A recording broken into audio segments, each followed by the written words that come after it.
Sau khi cuộc bầu cử Tổng thống Mỹ kết thúc, mọi ánh mắt đang đổ dồn vào những gì chính quyền mới của ông Donald Trump sẽ làm khi nhậm chức vào tháng 1 năm 2025.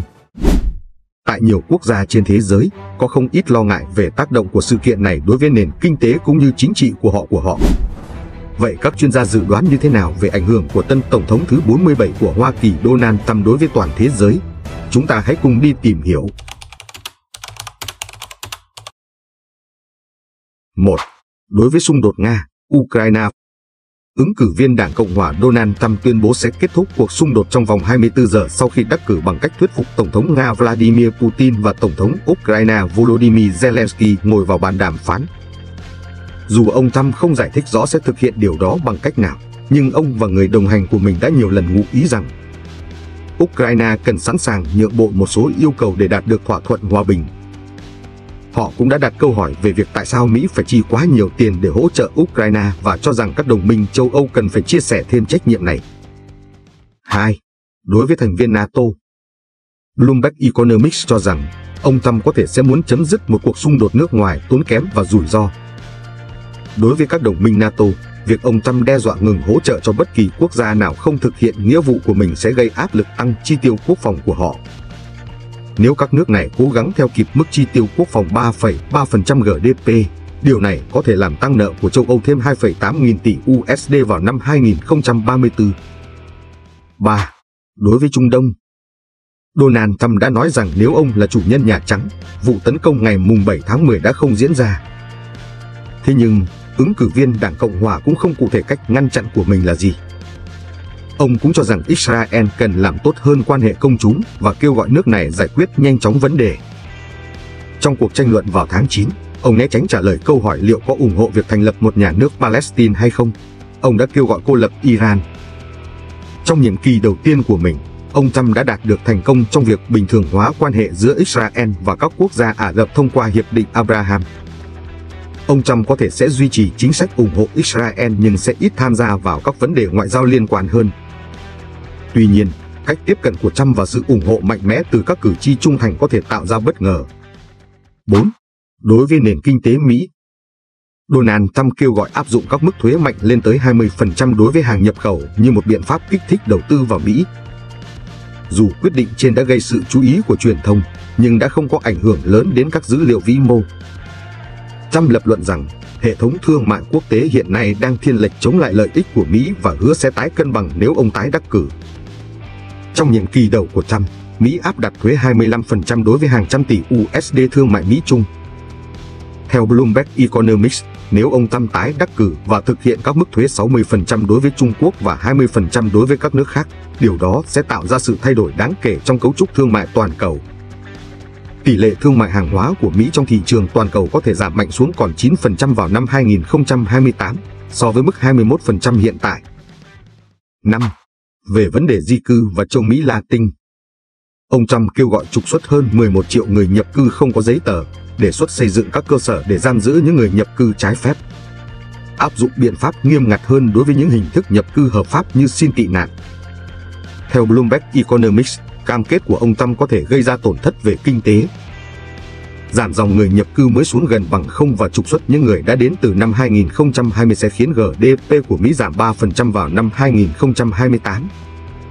Tổng kiều hối về các quốc gia như El Salvador, Guatemala và Honduras, các quốc gia phụ thuộc vào tiền kiều hối mà người dân họ gửi về từ Mỹ, sẽ giảm. 6. Đối với Trung Quốc, cả hai ứng cử viên tổng thống đều cam kết sẽ đưa các công việc sản xuất trở lại Mỹ nếu họ chiến thắng. Ông Trump tuyên bố sẽ áp thuế 60% đối với hàng hóa nhập khẩu từ Trung Quốc và áp thuế 20-30% đối với các quốc gia khác để thực hiện mục tiêu này. Theo nhận định của Vinacapital, ông Trump muốn các nhà sản xuất Trung Quốc xây dựng nhà máy tại Mỹ và thuê công nhân Mỹ, giống như những gì Nhật Bản đã làm trong thập niên 1980 và 1990.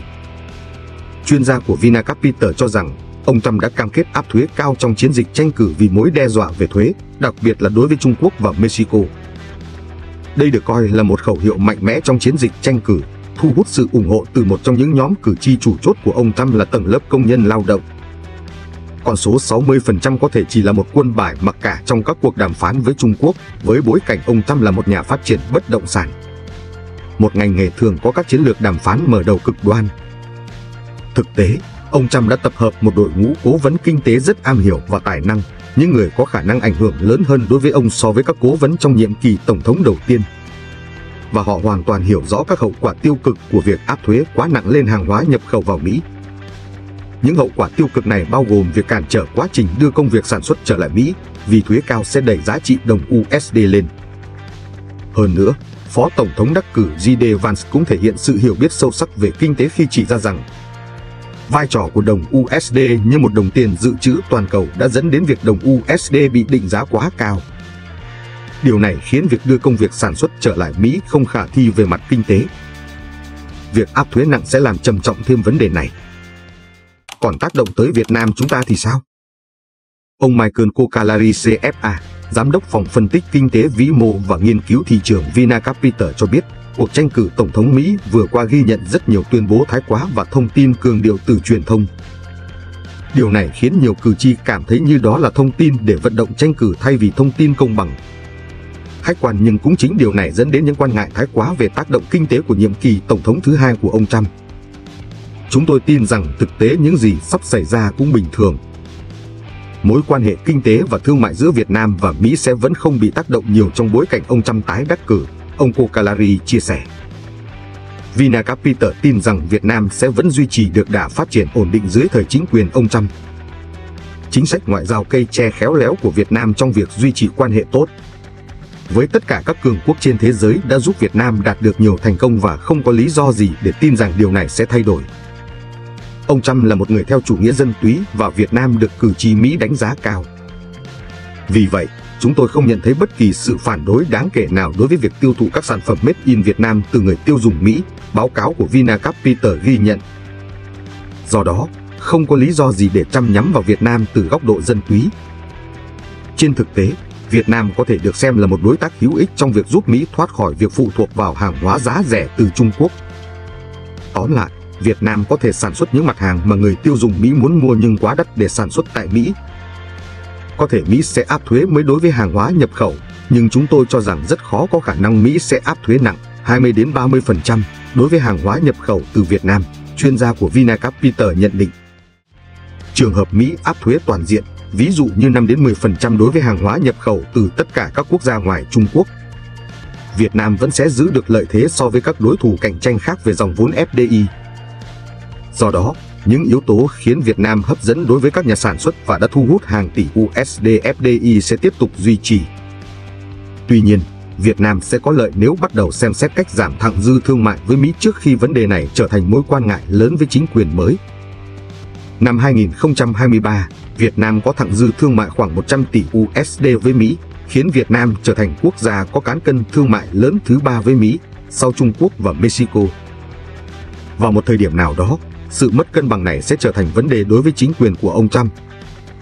May mắn thay, điều này có thể được giải quyết dễ dàng bằng cách mua các sản phẩm giá trị cao như khí LNG và động cơ máy bay từ Mỹ, ông Kokalari cho biết. Mặc dù ông Trump không đề cập nhiều đến ASEAN trong chiến dịch vận động tranh cử, song xét về quan hệ đối tác chiến lược toàn diện cho thấy quan hệ giữa Mỹ và ASEAN đang có những bước phát triển mạnh mẽ, ít nhất là trong hai nhiệm kỳ Tổng thống Mỹ gần đây. Về kinh tế, Mỹ hiện là nhà đầu tư trực tiếp nước ngoài lớn nhất vào ASEAN, với tổng giá trị thương mại giữa hai bên đạt tới 500 tỷ USD vào năm 2023. Kể từ năm 2002, Mỹ đã cung cấp hơn 14,7 tỷ USD viện trợ kinh tế, y tế và an ninh cho các đối tác trong khu vực, khẳng định vai trò không thể thiếu trong sự phát triển toàn diện của ASEAN. Mối quan hệ hợp tác an ninh, quốc phòng giữa Mỹ và các nước khu vực cũng được tăng cường trong thời gian qua. Theo giới phân tích chính trị, nhờ duy trì được tốc độ tăng trưởng kinh tế ấn tượng cùng vị trí địa chính trị quan trọng, ASEAN ngày càng có sức hút đối với các nước lớn, trong đó đặc biệt là Mỹ. Ngoài việc củng cố quan hệ đồng minh với Nhật Bản, Hàn Quốc hay Philippines, chính quyền Tổng thống Donald Trump không thể bỏ qua vai trò của ASEAN để quay trở lại khu vực Ấn Độ Dương, Thái Bình Dương và Đông Nam Á trước sự trỗi dậy của Trung Quốc. Cảm ơn các bạn đã theo dõi hết video, nhớ like, comment và đừng quên đăng ký kênh để theo dõi những video tiếp theo của Top 10 vô đối nhé.